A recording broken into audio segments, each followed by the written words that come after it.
They say when you die, you see a comforting light and you hear the voices of all the loved ones you've lost. But all I heard was soft jazz and wondered if I remembered to delete my browser history. It wasn't until I died that I found a reason to live. I thought I was dead.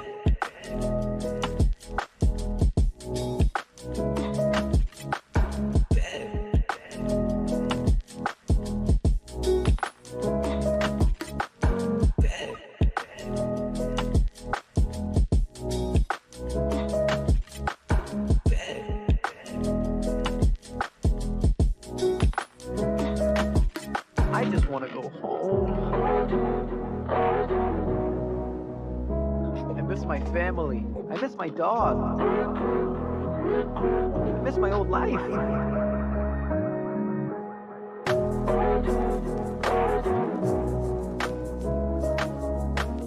It wasn't until I died that I found a reason to live. I thought I was dead.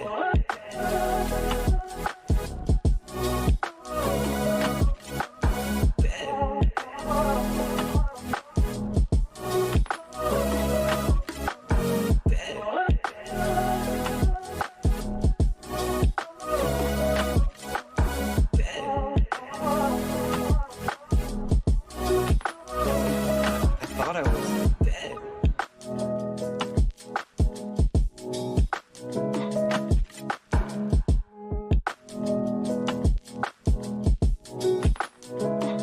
I thought I was dead. Hey, honey. What's your name? I'm Damien. Hi, Damien. I'm stoned. And I'm hungry. All right, good morning, good evening, good night. Welcome into the Nifty Q Show. We're interviewing founders, builders, leaders in the NFT space. I want to make sure everything's good. That was the first time we've ever done just a really cool trailer to start the Nifty Q Show. Today I'm sitting with Jeremy Jensen, co-founder of DeadHeads. We'll be discussing building a multimedia universe, his journey since DeadHeads launched in 2021, decentralizing Hollywood and media, and much more. Jeremy, I appreciate you gracing us with that trailer, man. I know it was from a third party or a community member, but that was really dope, man.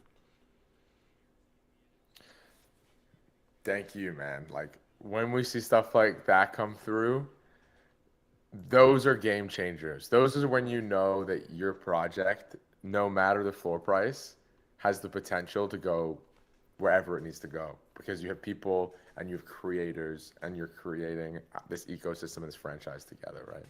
Yeah, and everything you guys are doing from the media side with DeadHeads is really, just as a content creator myself, really awesome to see. You guys are doing behind the scenes work. You guys are creating animated series. Like, everything that you guys set out to do from the very beginning, you're attacking on a monthly basis, weekly basis, daily basis. So really excited to sit with you, man, and hear how your process goes and where you guys are at today with DeadHeads. I want to start today's conversation, though, by talking a little bit about Gary Vee, man. I was doing a little bit of research, and y'all just had him on some type of content where he was sitting there talking with y'all. What was that about? And I'm sorry you have to sit with me instead of Gary Vee today. That's actually old content, because when we first launched, Gary was relatively new to the space, and he wanted to support projects that he thought would be good. So he had a bunch of crypto punks, and then for whatever reason, he hadn't latched onto many projects at the time, but he latched onto Wicked Craniums, and he latched onto DeadHeads. He really liked the concept of production, and so he went. Over time, he stopped buying NFTs on such mass. Occasionally, he'll buy one from a creator and tweet about it, but he really went in on DeadHeads and got about, I think it was between 50 and 100 DeadHeads. He just loved the idea, and that was really helpful, support, because oftentimes you can when you're going against the macros like we have been, it's great to have support from people who are storied investors and have a great track record. Yeah, I'm glad that we could break that out, because what you guys are doing with the media content reminds me a little bit of what's happening with post-COVID events, where only the real dope communities are having in-person events, or showing that they care enough to really go outside the general kind of ethos of maybe spending more time than just kind of creating a mint and getting on to the next mint and all these different things. The stuff that you guys are doing takes time, just like doing an event takes time, but it leads to a very sticky user base. It leads to a dope community. Do you kind of have that ethos when you're creating the content you are? Yeah, and we actually had an event as well in November. I think a big, so we do it all. I think a big ethos of ours was like, you do the work and the rest will follow, opposed to like, you sit back and let people speculate. Because there's a world where you don't release episodes and you let people kind of assume the success and you let them collect the deadheads first, and that's a total world that was a possibility. But we needed to build a team, a really good team to scale this thing, and to do that we had to understand it better and understand how we wanted to build it. Like the green room, the casting pool, these incredible mechanisms would not exist if we didn't put, put our feet on the ground and start running at this vision. And that's what we've been doing ever since day one, which is almost a year ago. Yeah, we had you guys on, I believe, in October of last year. We had you on NFT Live to kind of showcase the first episode and all these really cool things that, you just mentioned too. You mentioned the staking utility and all these cool pieces that you guys are developing. So I'm happy to talk Deadheads. Anytime you want to come on, Jeremy, you can hit it. Any episode, you guys are welcome. But let's go into your background before we kind of lay the foundation for the episode. How did you get into NFTs? What has been your journey as a person in life? Like what's your background, man? Man, Deadheads is for all the people who are kind of dark, who love this intersection of like, when shit is tough, you make a joke. When someone dies, sometimes you don't want to sit there and cry. You want to just laugh, right? And I think where this all came from is, as an individual, this is always an area I kind of was, like this is kind of always the kind of individual I was. So that's Deadhead's like kind of brand. And as a person, I just like got into film as a kid. I made YouTube videos in 2010.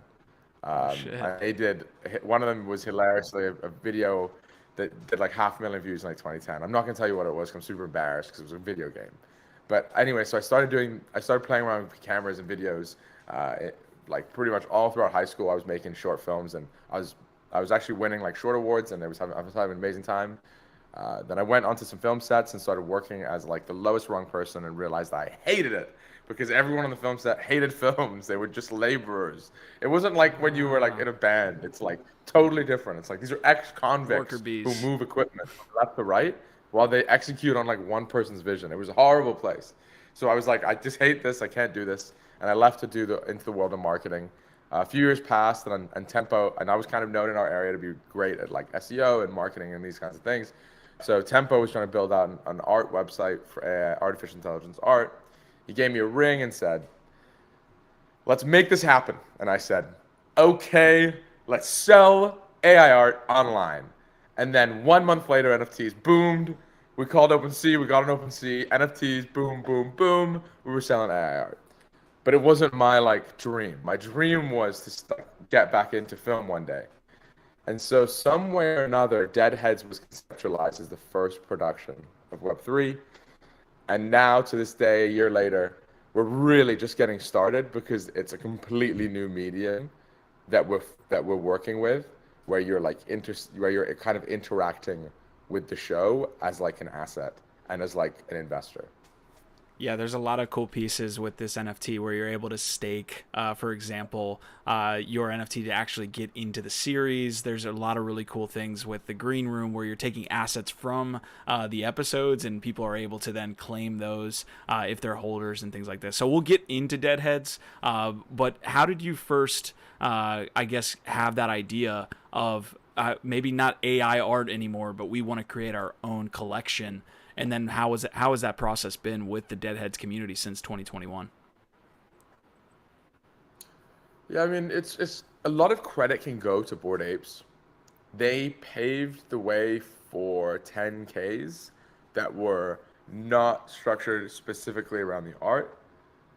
So previously, we with our AI art house were selling physicals of the art. So we kind of tapped into the fact that there was like a utility element, but we didn't fully comprehend that like you could build anything like, and it would be your identity. I don't know how to explain, but Bored Apes kind of tapped into this like PFP utility match, whereas there was utility like like tons of utility projects, and then there was art projects. So anyway, so we saw Bored Apes, and then about a week later, we saw an opportunity, and we had already built these deadheads to be AI, deep fake audio of a rapper, but then we pivoted it because the deep fake audio for a rapper we released late at a later date, and we knew we could always do that, but we wanted to be the first to attack this production problem. Not problem, opportunity. Yeah, absolutely. So you've got like some AI pieces in here, and like, why did that draw you in as like a creator? Why like I feel like it's getting more and more to the point where we will see like AI celebrities and all these different things, and everything is like kind of merging and can be created by AI. What brought you into artificial intelligence as it's related to like art? Because I get the pivot, right? Like you saw an opportunity, but what initially led you to like be interested in AI as Well, it's related so to my art? business, yeah, I hear you totally. My business partner Tempo is an AI engineer and a published one. So he kind of runs like he loves the AI stuff, and then I'm kind of more like a creative individual who like, loves like marketing and these aspects of I see. business. So he's like running the AI, he's pushing for the AI art because he's creating it, and I'm having fun with him just putting it out into the world because some of it's quite incredible. What was his pitch to you when it came to AI stuff? Like, did you instantly get it, or was he like, "Hey, look, this is the vision. This is what this technology can do." Was it a hard pitch to you, or did you just instantly get it? I'd once heard a line that was, if it isn't worth talking about, it isn't worth doing. As if to say, there's so many ideas out there. If this idea is worth someone else, like CNN, going, "What is that?" then it's worth doing. So when I heard him say AI art, artificial intelligence art, I was like, yeah, PR would take that. That's worth talking about. And lo and behold, it was. In the first month, we had like tons of PR. That's sick, man. Hey, I want to ask you if you could potentially get to like a more connected area of the house as far as it's related to the Wi-Fi, because we are kind of cutting in and out. I don't know if you're like Oh, in the best spot for Wi-Fi, but it cut out one time. But if you're in your best spot, I've it got it really works. bad news. I've got really bad news for you. I'm What's up? right beside the router. Oh man. All right. Well, we can continue the. We're working it. So, so you founded Deadheads. What was that experience like in the heat of probably like the? You guys launched around like the most intense part of the NFT space, kind of launching. So, did I lose you? Oh man. I tried to connect to a different internet. Is this better? No, I think you're. I think we're good. We can run that. So, yo, tell me a little bit about the Deadheads launch, and then what you guys have been up to. I guess like in the next 6 months, right? Like you launched. What was that 6 month window like of just probably like peak NFT market craziness? We launched and then we realized NFTs were bigger than we ever imagined. Um, I don't know how this is going to resonate with your viewers, but when you look at a picture of a monkey worth $1,000, there's nothing in your brain that says this would be the best performing asset of all time ever that's ever lived. There's nothing ever that hits your brain and makes you think that. Like no one if predicted that. So if you did, you're a psychopath. yeah. So when we launched, we were just very happy to be with this small group of NFT lovers, thinking so long as the characters are assets, they'll be tradable. And if those characters are tradable, then for the long run, NFTs can incrementally grow, and people who enjoy the show will just trade them as an asset class, which kind of made us like proofed like against if NFTs weren't gonna moon, like we were safe because we were show. Um, but obviously NFTs went way harder than anyone could have ever predicted. Yeah, being a founder of DeadHeads, and I want to kind of have just one more industry piece discussion about like, media and IP, because I think you have a good eye for that stuff. But being a founder of DeadHeads back then, when NFTs were absolutely, just again going parabolic, and now we saw kind of a lull. It kind of feels like we're coming back to some like market interest though. What is your take on the market back then when you guys first founded, and what the market looks like now? I think there's a bit more integrity back then, because now it's everyone's trying. Back then, everyone's trying to chase the Bored Ape, and now everyone's trying to chase and be the next Bored Ape. So that hilariously is the exact same. Back then, everyone was trying to show you their PFP as a CryptoPunk or an ape as a flex, and today everyone's trying to show you a PFP of their CryptoPunk or ape as a flex. So a lot of things are the exact same. The one thing is a lot of new people want to make money because everyone else did. So but they don't have a lot of like starting capital or whatever. So they get like teased into these projects that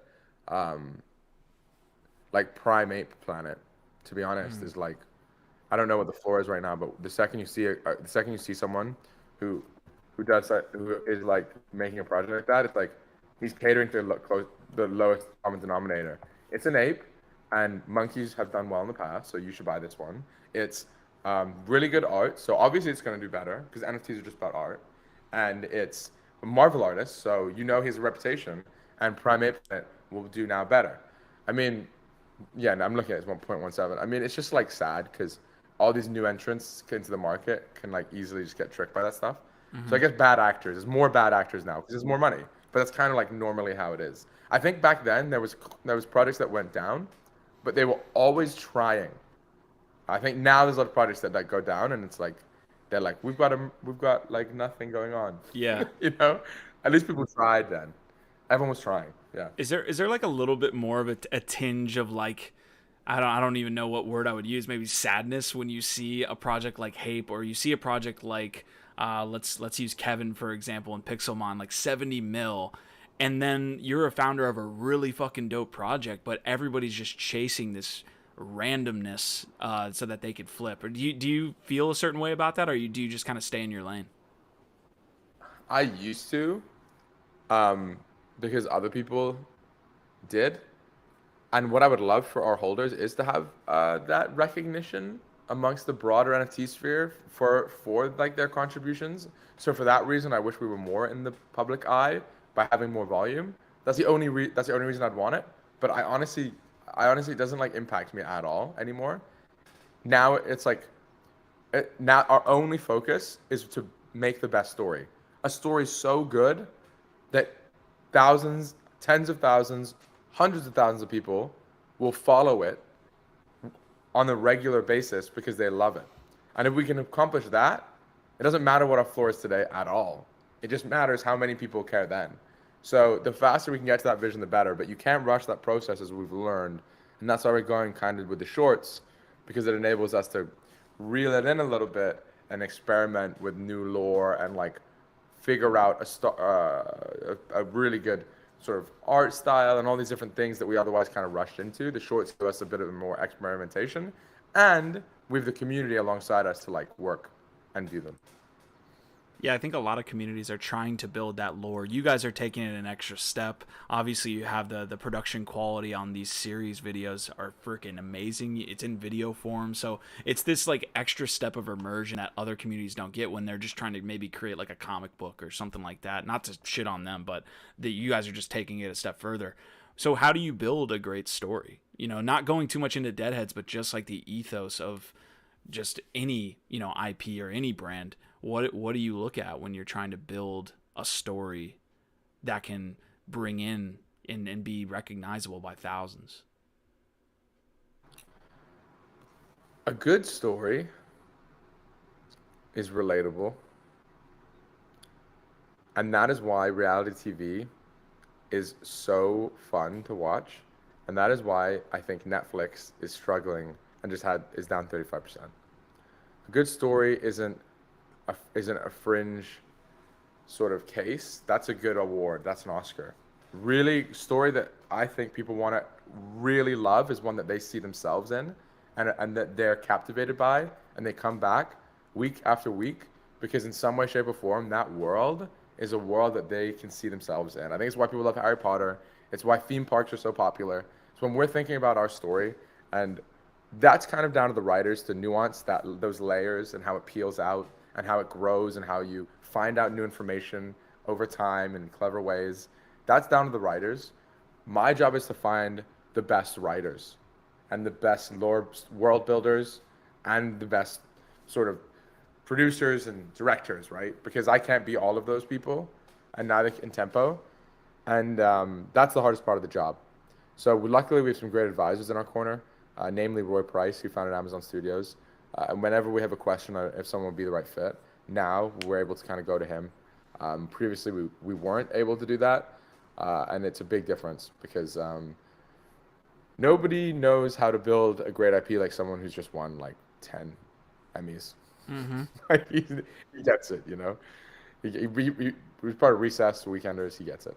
Yeah, I want to give a quick shout out to the chat here. Shout out to you guys for showing up early as we pressed live about 10, 15 minutes ago. Hash Rhymes, Flubber, Prodigy, Space Smells Like. Appreciate you guys showing up. This is the Nifty Q Show. We're doing it on audio as well, so if you're listening on audio here, big shout out to you for supporting the channel. So, you know, Jeremy, I want to touch on one last thing before we actually get to like the specifics of Deadhead or DeadHeads, and it's kind of around this multimedia piece and how you look at IP. You guys mentioned a couple different examples on your website. It's like, I think the R2D2 piece is like really cool, where if you think about the Star Wars universe, Star Wars IP, what if R2D2 was, you know, an NFT, and then what if you actually own that? I think that's a really great example. But how do you look at the message of decentralizing Hollywood or creating this like multimedia piece with NFTs?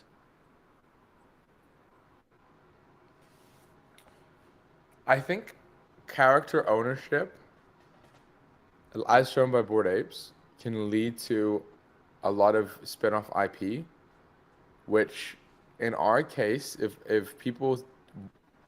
if characters do well in the series and are popular, like R2D2, there'll be a lot of appreciation on that asset. Because it's unlike Bored Apes where there's no narrative, like some are just more rare. For us, it's like if a character has a really great arc or is included a lot, it's a character you will want to own because it's like more important to the storyline. Therefore, it's like anyone who's a fan will want that character. Like people were gonna want R2D2 and Jedi's differently. On top of that, we're rewarding people who allow us to use their characters in the casting pool, which is a staking mechanism where people can cast Deadheads that are staked, and we're able to use in the show. The green room enables merchandising of props, never before been done. So the equity is like sewed into the narrative. That's the Web3 build, and hopefully, it's also sewed into the decision making to a degree. Yeah, as a true. You're like smiling a little bit. Is my connection? Yeah, the connection. I think the camera kind of went out there for a second, so I can't really tell when you were done talking there. But the piece that I'm super interested in is like, and this is like true degen, is I think all of it's really interesting, but the financialization piece reminds me of like gaming, where like there's studios or there's developers that evolve a character per se that a player might own, and therefore, unlike in a regular game where people just have to bitch and moan and get on with it, there's actually a financial piece tied to it. So you have these characters that become more popular. Do you see that in the reflected in like floor price of pieces? Like if they're in the show, do they get a 2x price increase and things like that? I know that's like something that creatives don't want to talk about all the time, which is price, but like, do you see that in real time? No, I'm happy to talk about price. I mean, I'd be remiss if I didn't talk about price. This is part of the job. This is part of the Web3 entertainment sphere. Is you're financially incentivizing sort of participants in a community by basically your fans become equity holders. So we do. I mean, There's not an exact example because they typically hold them. If they're included, they're like, okay, like this, you know, this this is good, so they don't sell it. And Deadheads hasn't really had its day in the light, so it makes sense because, you know, as we get more eyes on the project and more demand, um, that's it makes more sense to hold it. So I can't point to an exact example, but um, I think that's virtually a guarantee. I wouldn't even say that's like a maybe. If the series gets more popular, the characters that are popular in that series have people who want them. Period. Yeah, and you have like the staking mechanic that you mentioned where you actually like have, assuming like a lockup period, or like at least in that moment they need to be locked up. That obviously takes them off the market. So there's some cool like financial tools that are being involved with here as it's related to media. Let's go down that rabbit hole just a bit further before we talk about the project and what you guys really have is just this multimedia piece of maybe taking Deadheads to Netflix and just where the industry will be in 5 to 10 years. Just really excited about that combo. Yeah, I think originally we wanted to rush Netflix because it felt like if you're on Netflix, you get really good distribution. And then over time, talking to people, we've learned that being on Netflix is kind of like a musician. Well, it's kind of like a musician being on Spotify. It's like if people want it to be there, they'll watch it. If people otherwise, like if you go to the Netflix and sort by animated, like there's a ton of stuff no one's ever seen or talked about. So obviously it's a little bit more of a barrier than Spotify, but it's as if to say that if you rush that process, you don't instantly get a ton of demand. You need to build something worth watching, whether it's on YouTube, whether it's on TikTok, whether it's on Netflix. If our story isn't worth watching, then that's the only thing. That's where the buck stops every single time with this project. We're not a PFP right now, right? I mean, there is a PFP option, but that's the buck stops there. Every single question you ask, anyone could ever ask. We need a story worth watching. So you're heads down focused on creating a story that people want to be involved in and want to, watch and participate in and just, experience.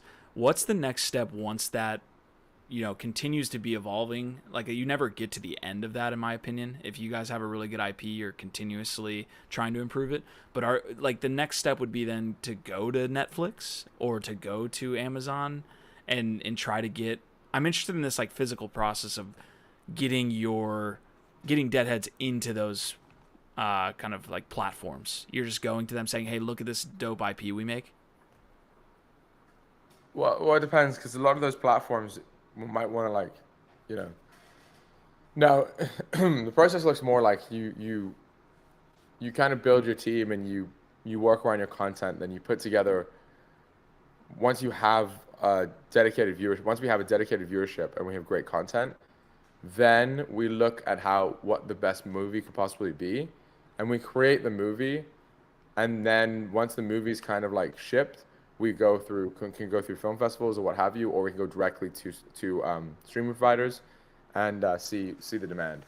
But it's a long process because we need to make the content, and then make the content popular. Yeah. And then go to the streaming services with another product based on the original popular product. So it's not a fast process. Yeah, it's not. In the meantime, you have to go through like the traditional, quote unquote means of distribution, which right now you guys are targeting. It seems like YouTube, right? Like, what's the strategy behind getting the word out about Deadheads? Is it we're gonna like really try to strike it big on YouTube? Are you looking at other platforms like TikTok and Snapchat? How are you looking at distribution?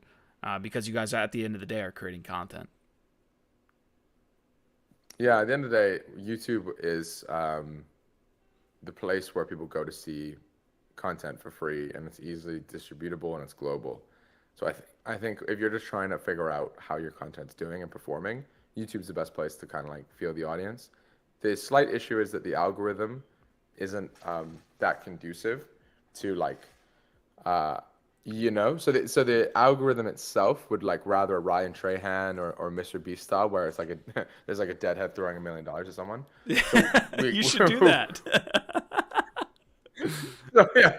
So we have to work around the algorithms, but the idea of retention is still a strong idea if you're making any content on any platform, and they reward retention. So I would hope that Deadhead's videos had more retention, and that maybe helps us analyze if the content's better as well. So yeah, YouTube, it's tough, but it is truthful. It's the truth. If something's good on YouTube, then it's worth watching. Yeah, I kind of push back because I do agree with you on that first part, which is like YouTube. The things that people want to watch are just really, really dumb in my opinion. But at the end of the day, people are still watching it, so I understand. So, is there any other things that you're looking at distribution wise before we hop into Deadheads? Is like, are you thinking about, hey, maybe we could go to TikTok and that can lead back to YouTube, or are you're saying I'm doing YouTube and that's it? No, nothing's off the table. I think for the short season, the point was that like a lot of these platforms encourage short form content, so we can make short form content kind of at a good clip, at a good pace for a few months. Then we'll be able to get a lot more data on what's working, because we'll have like a more diverse set of platforms, a more diverse set of content, and it all shorter. So yeah, we're actually doing well on TikTok too. Like we have a dedicated TikTok guy at DeadHeads as part of our pretty large staff right now, and he's doing a good job. So, I mean, that's not like new content from TikTok, just Deadheads themed. I'm just letting you know. Well, I'm interested in that because people on TikTok are a little bit different than people on YouTube, or there's some crossover, of course, but like people are there to consume different types of content. So I'm sure there's like different ways that you're displaying, other than an 8-minute video that you're launching on YouTube. That looks incredibly different, and you have to cut it up in a certain way to make it interesting. So that's cool. Yeah, no, different mediums have different requirements, different audiences, different everything. So, yeah, we're happy. That's the short season. That's the point. Figure it out. Data. Yeah, I love it, man. So the last question I have here, I promise, is about kind of decentralizing these platforms, right? It's like you're looking at YouTube, you're looking at Twitch. These are obviously the places to get found on, but they have this ethos that's kind of against a lot of things that we're against in Web3, and I hate to say were, but just the idea that they can ban people. Are you looking at different decentralized platforms, or like is that kind of a pipe dream, you think, for us creating content in this space? There's a few people approaching creating these platforms, and I know a lot of them, and I think that problem needs to be solved.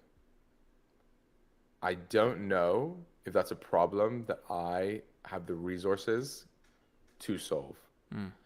I think competing with YouTube in a decentralized manner, where more revenue ends up with creators, and there's a token, and content is sort of asset gated or not, and you can pick up pieces of it and whatever. I think this future exists. I just think that it's an arms race. Platforms a much bigger arms race than the properties itself. So I think right now the fun of building Deadheads is understanding what it takes, what people even want. Because you gotta understand, no one even knows what people want from Web3 media. There's a lot of assumptions, but the only way for us to find out is not even money related, because everyone has a financial stake. The only way to find out is to like actually do it, because some metrics are just void, because people are just financially incentivized to like sentiment metrics are like all over the place. Yeah. Like someone could tweet, "I love Deadheads," like, no, they could actually never have seen the show. Someone could tweet, like, you know what I mean? Like, and it's yeah. So there's, I guess what I'm saying is when you tie financial incentives into like fandom, entertainment, we have a very tough time in discerning what's important and what isn't.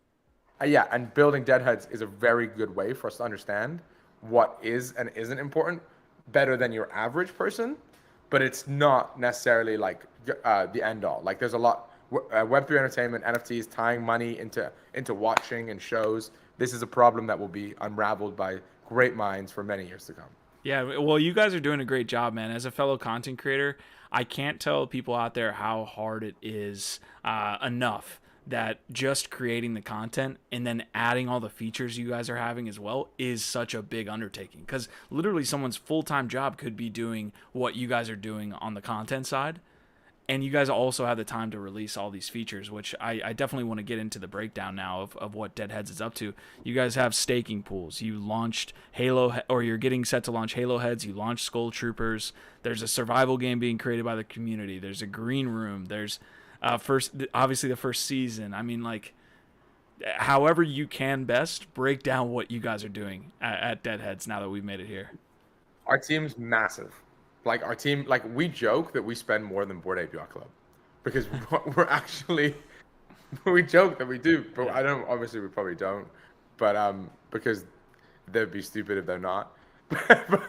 but we spend so much to get this done. Like we have a lot of animators, writers, producers, storyboard artists, audio, like every single person in that whole production pipeline is like getting paid, and every single person on the NFT community side, the artist of the NFTs, the person who does the TikTok, the person who does the Twitter, the person who does operations, the person who does product development, the devs who work within the product. Those are all a completely separate category of people. We are like an apps. We are two individual enterprises operating as one, right? Between the production and the development. So yeah, it's crazy, man. It's crazy, and we owe it to everyone who minted DeadHeads to give it our absolute all every single day. And that's what we do. So when people come in and they're like, "Oh, I wish they wouldn't release episodes of something," it's like, "Oh, well, I wish they wouldn't have minted it," because we're giving it everything we've got. And if the macros want it and we do a good enough job, great. And if we don't, well, we work every day, all day on it. So it's like, I feel very fulfilled every single day. And I'm not even worried. Like, our system is getting better. Our content and the stories for the short season are like, that I'm getting through my door, great. Like, I've never been more optimistic behind the scenes, and it's hard to always convey that to the public, but things are looking really, really fantastic. Yeah, I love the community involvement. Like, some of these games are being created by the community. There's a lot of different people talking about, like, the series, of course, since you guys are tying that into your holders. So there's multiple things we could touch into. Let's touch on the series. I mean, like, what is that story for someone that's never heard it? What does that DeadHead story look like today? The DeadHead story today is Damien gets basically lost in his purgatory. To find his way out of purgatory, he has to go through and complete a set of objectives, and there's a series of characters along the way that from a variety of different projects and different types of Deadheads that he encounters, that kind of all roads lead to Damien being extremely important to the entire underworld, not just to his own purgatory and his own sense of self. Now, this lore is going to get rounded out in two parts, part 1 and a part 2 of episode 6. In between part 1 and 2, there'll be the Halo Heads that will be given to DeadHeads holders who have vessels. So in order to do that, you just burn a DeadHead. That's your cost of entry, is just giving us back your DeadHead, basically.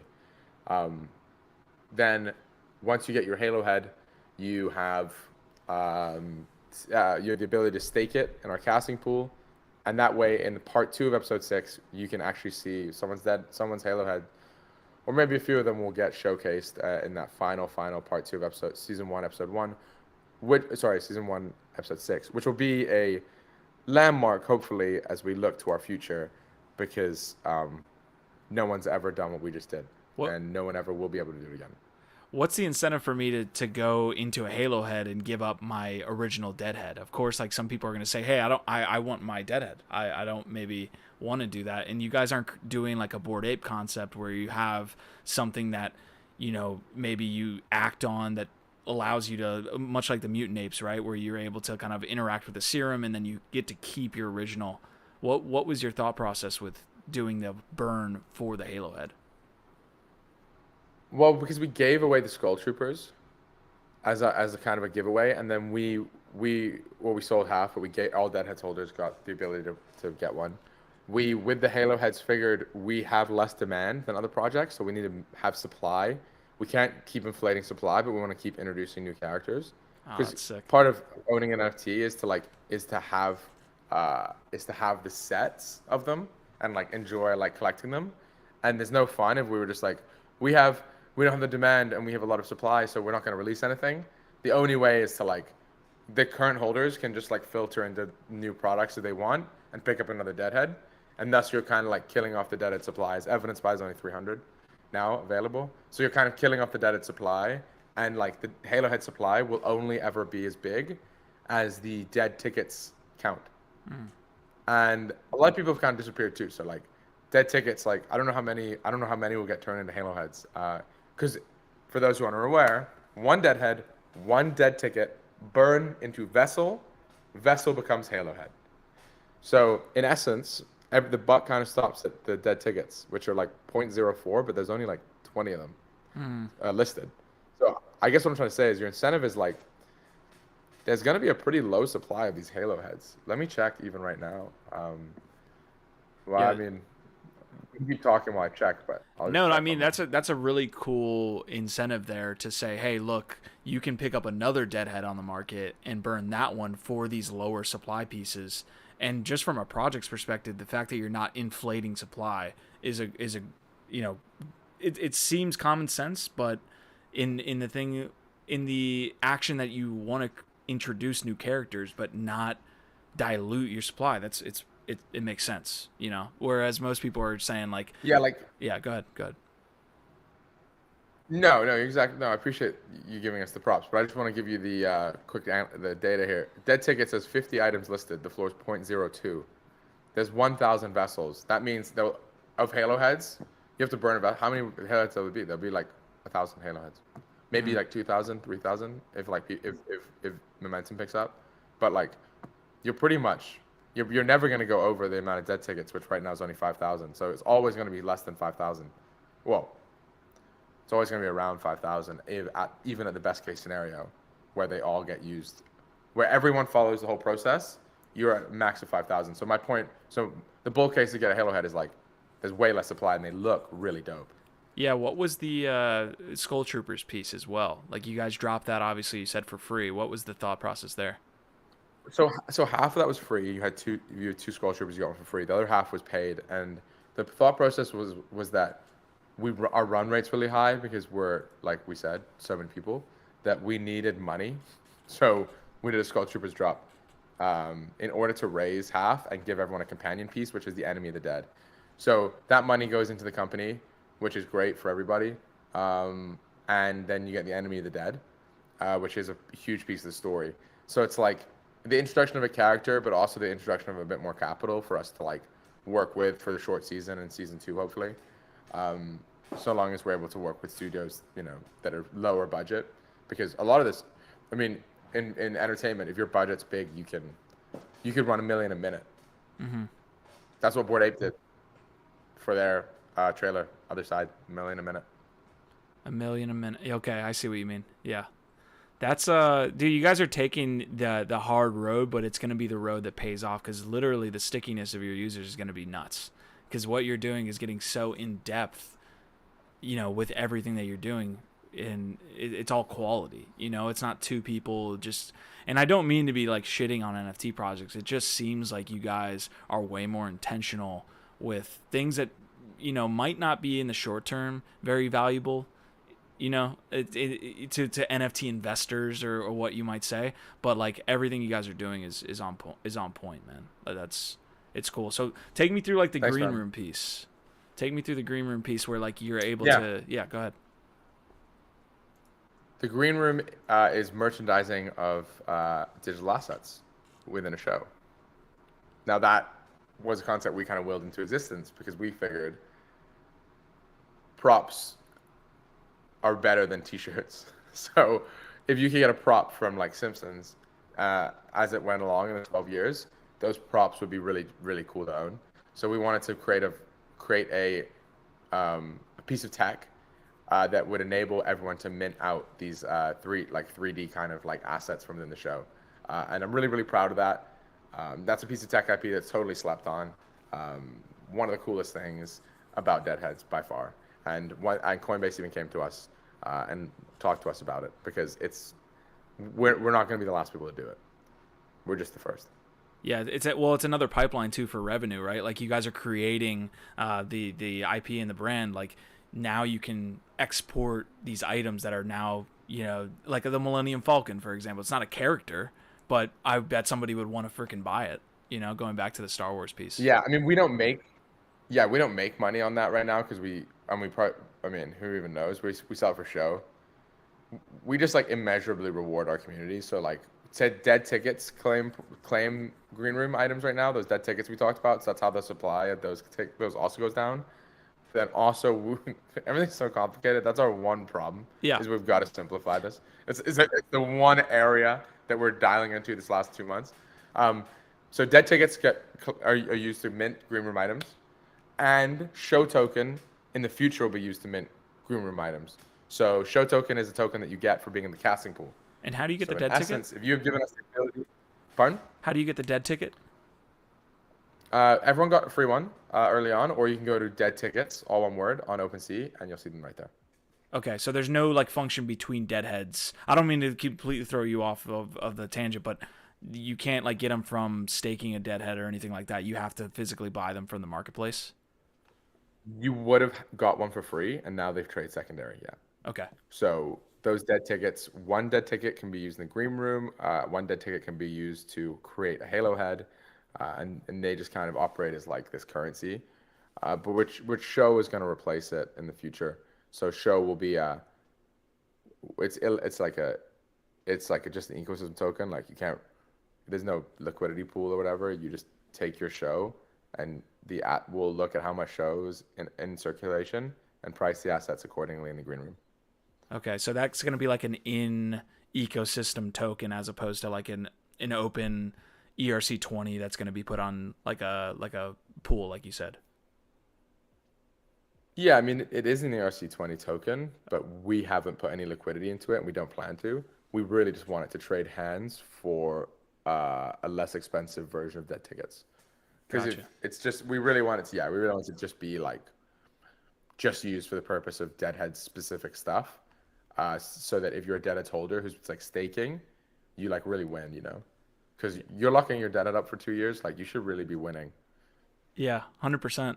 I mean, the fact that Coinbase was reaching out to you guys for this feature of the green room is real. I mean, it's indicative that it's a good fucking idea. First of all, like that to me jumps off the screen when it comes to like, you know, I mean, you could technically sell it. Like, you know, in a year or two, you could bring in revenue to your company by selling these secondary assets that show up. Like, that's such a cool fucking idea to me. It just, yeah, I like it. Yeah, no, it'd be cool for the show. Like, if the show does well, this model is so perfect because in perpetuity, all our props will get traded and the characters will get traded, and people will be able to participate and create. And Netflix, if they want to make a show and they don't want to work with us, they can buy up 10 DeadHeads. Yeah. So, in the long, you know where this comes back to? Story. That's what you started with, yeah. I'm interested. If we can make a good story, then. Dude, there's so many cool parallels between media and what you guys are doing in gaming, in my opinion. The one parallel I want to touch on real quick is this idea that there's two ways to go about it. You take the already created game and you move it into Web3 or give it a token or what have you, turn it into NFTs. And then there's building a native game within the ecosystem with no IP, no brand, which is what you guys are doing on the media side. Is there a... Amazing question. Which one do you think is more important? Yeah. Like, which one do you think will win out at the end of the day? Well, you know, in the short term, that's easy to answer. It's going to be the one that already has that established, you know, IP, that brand, that company, and introduces their current fans to Web3, to tokens. But yeah, long term, I could see the smaller brand winning. To be honest, I think I think I completely agree. Like, but I don't even know if long term the native Web3 ones will. I think a lot of stuff that was built in this early days of NFTs, it was a lot of people who weren't necessarily entirely the right people to build the thing they were building. Like someone might have wanted to build a game because they like to play games. That's not really someone you want building your game.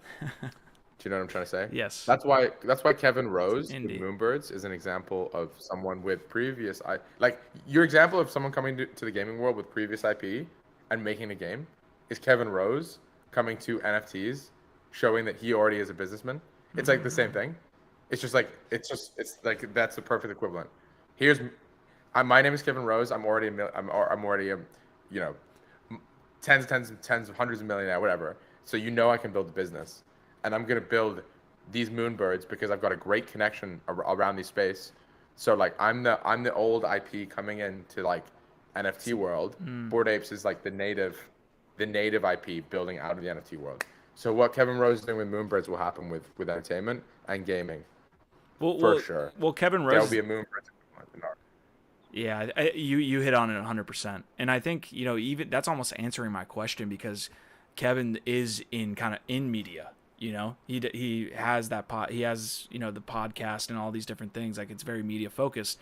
But I guess my other question would be like, when would we see maybe an established brand that people know on TV or a movie or on Netflix that is super popular? When do we see that same movement that we see in games where Ubisoft is saying, hey, we'll introduce NFTs into our into Assassin's Creed?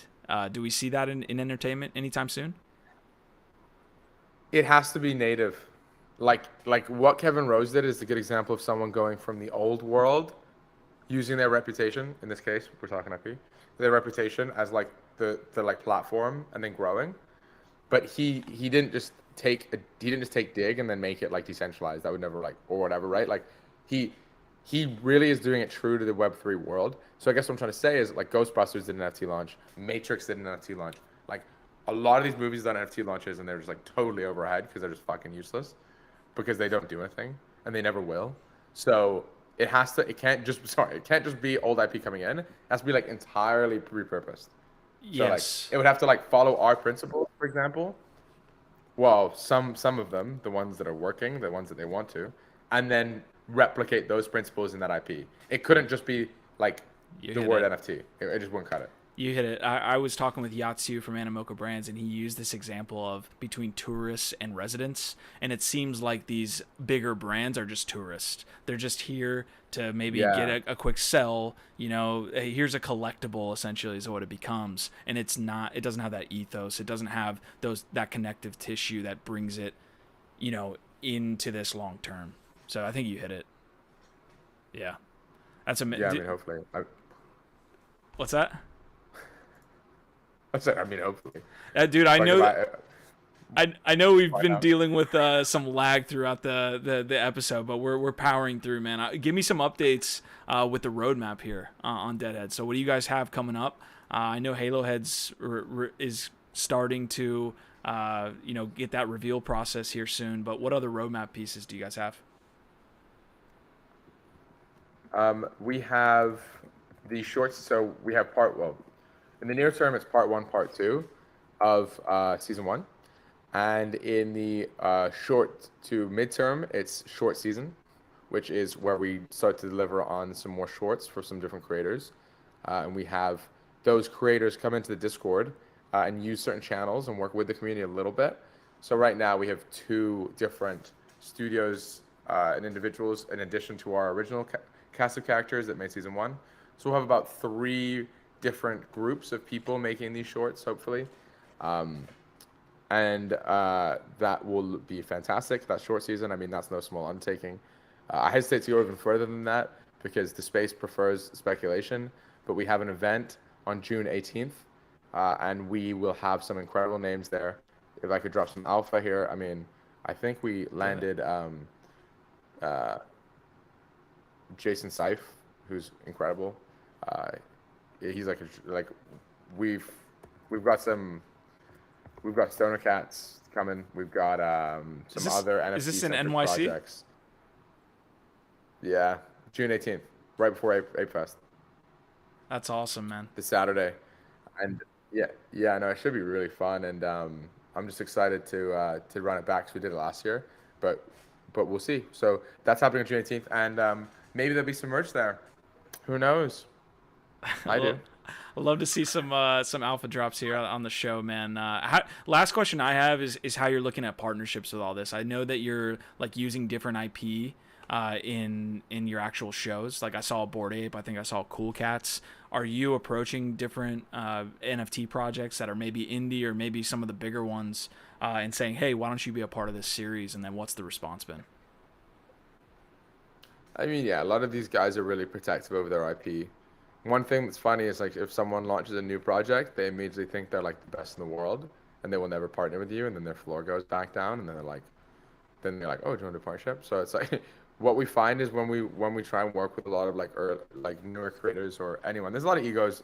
Web3 is full of a lot of people who have a lot of egos around because a lot of money's flying around. At the end of the day, it's a bunch of people with some cool ideas and a bunch of speculative investors, and like everyone's got to focus and like stay in their lane and build and build and build if they want to last. And that's what we're focused on. In short, yes, we're working on partnerships. It's a bit of a tug and war in these partnerships. A lot of that is not how I would love it to be at the moment. We almost need more guidance and strategy on our partnership front so that it's not purely in the NFT space and we get more real world partnerships.